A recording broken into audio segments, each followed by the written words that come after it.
UP में बारिश और बाढ़ का कहर जारी है। प्रदेश के 19 जिले बाढ़ की चपेट में हैं। इस बीच हापुड़ के बाढ़ प्रभावित इलाकों में हालात का जायजा लेने पहुंची डीएम कविता मीणा का मानवीय अंदाज सामने आया है। देखिए रिपोर्ट।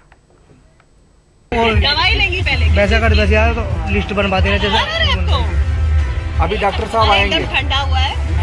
घर मैं देखती हूँ, अगर मेरे बैग में है तो मैं देती हूँ।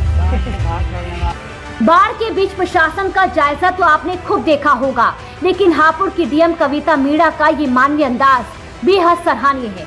गढ़मुक्तेश्वर के बाढ़ प्रभावित इलाकों में जब डीएम प्रशासनिक टीम के साथ पहुंची तो सिर्फ पानी और जलभराव का ही जायजा नहीं लिया, बल्कि सीधे ग्रामीणों के बीच पहुंचकर उनकी परेशानियां भी सुनी, महिलाओं के बीच पहुंची, उनकी समस्याएं जानी और इसी दौरान सामने आया डीएम कविता का एक संवेदनशील चेहरा।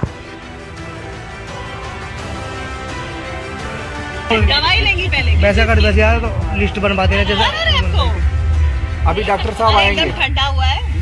घर मैं देखती हूँ, अगर मेरे बैग में है तो मैं देती हूँ।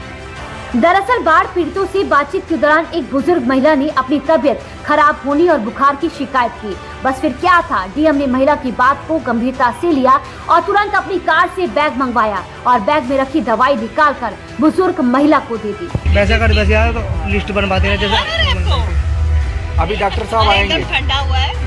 घर मैं देखती हूँ, अगर मेरे बैग में है तो मैं देती हूँ। डीएम के इस सहज और आत्मीय अंदाज ने मौके पर मौजूद सभी लोगों का ध्यान अपनी ओर आकर्षित किया, जिसकी सभी सराहना कर रहे हैं।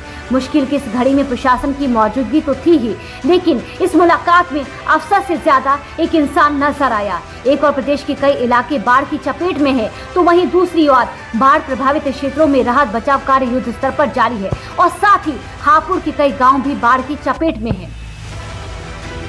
हापुड़ में गंगा नदी का पानी खादर क्षेत्र के 11 गांव तक पहुंच गया है। इनमें भगवानपुर, नया गांव, रामपुर, नियामतपुर, चक लठीरा, रेतोवाली, मढ़िया, लठीरा, कुदेनी, नया बांस, गड़ावली, छोटी गड़ावली और शेरा कृष्णा वाली मढ़िया शामिल है। बाढ़ से इन गांवों के ग्रामीणों की रोजमर्रा की जिंदगी प्रभावित हो रही है। डीएम ने अधिकारियों को लगातार गांव का दौरा कर स्थिति पर नजर रखने का आदेश दिया है और ग्रामीणों की समस्याओं का मौके पर समाधान करने के निर्देश दिए हैं। स्वास्थ्य सेवाओं, भोजन, पेयजल और पशुओं के लिए जरूरी व्यवस्थाओं पर विशेष ध्यान दिया जा रहा है। वहीं लगातार हो रही बारिश से प्रदेश की नदियां उफान पर है। 19 जिले बाढ़ की चपेट में हैं। 92 गांव में फसल जलमग्न हो चुकी है, जबकि 26 गांव टापू में तब्दील हो चुके हैं। इन गांवों को दूसरे इलाकों से जोड़ने वाली सड़कें भी पानी में डूब चुकी हैं। प्रभावित क्षेत्रों में नाव और मोटर बोट के जरिए राहत सामग्री पहुंचाई जा रही है। प्रयागराज के फाफामऊ में भी गंगा का जल स्तर लगातार बढ़ता जा रहा है। लगातार बढ़ते जलस्तर पर प्रशासन की पैनी नजर बनी हुई है। घाटों की सीढ़ियां जलमग्न है। बढ़ते जलस्तर के चलते तटीय क्षेत्रों में अलर्ट जारी हुआ है। श्रद्धालु को लेटे हुए हनुमान जी के अमृत स्नान के अलौकिक दर्शन हो सकते हैं। लेटे हुए हनुमान जी के मंदिर की दहलीज तक पानी पहुंच गया है। जिस जगह रोज शाम संगम तट पर आरती होती थी, वो भी डूब चुका है। उत्तर प्रदेश में बारिश और बाढ़ की दोहरी मार से हालात लगातार बिगड़ते जा रहे हैं। हापुड़, प्रयागराज से लेकर काशी तक कई इलाकों में बाढ़ का पानी अब रिहायशी क्षेत्रों में जा पहुंचा है।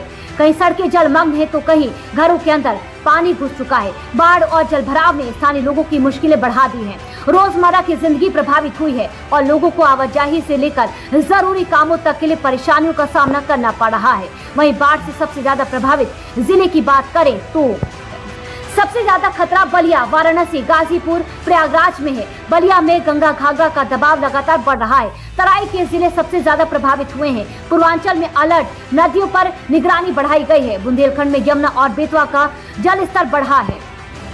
बारिश और नदियों के बढ़ते जलस्तर ने यूपी के कई इलाकों में चिंता बढ़ा दी है।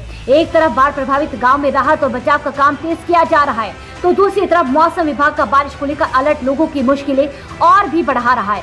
सोमवार को प्रदेश के 65 जिलों में बारिश का अलर्ट जारी हुआ है। इससे पहले रविवार को भी यूपी की 53 शहरों में बारिश दर्ज की गई है। ऐसे में आने वाले दिनों में बारिश का सिलसिला और भी बढ़ता है तो बाढ़ प्रभावित इलाकों में हालात और चुनौतीपूर्ण हो सकते हैं। प्रशासन की नजर नदियों के जलस्तर से लेकर प्रभावित गांव तक बनी हुई है और लोगों को भी सतर्क रहने की सलाह दी जा रही है।